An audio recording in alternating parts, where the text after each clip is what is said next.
يا صاحبي الدنيا غريبة، لو حبيت لك في يوم حبيبة وتمنيت تكون من نصيبك، فوجع الفراق لازم يصيبك.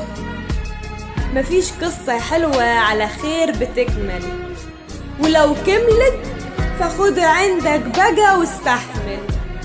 ساعة غيرة وساعة نكد وساعة خناق، وقلبك يتحرك زي الفحم بعد الاحتراق.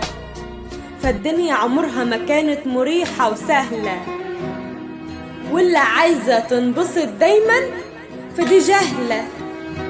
الدنيا عبارة عن احنا، واحنا جاسيين. كل اللي شغلنا النهاردة هنأذي مين. والشباب بقت بسهولة بتخدع البنات، وبعترف انه بيحصل العكس ساعات. والامير المحبوب عادي يخون الاميرة، وبعد 10 سنين يقول عليها شريرة. وكمان الصاحب عايز صاحبه يكون له مجرد لعبة، يسيطر ويمشي كلامه وحتى لو السكة صعبة. والأخ لو عمل واجب لأخوه بيذله. هي كده الدنيا، الكل بيجرح في كله.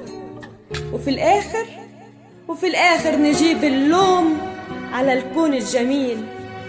والعيب أصلا في قلوبنا علشان للشر بتميل.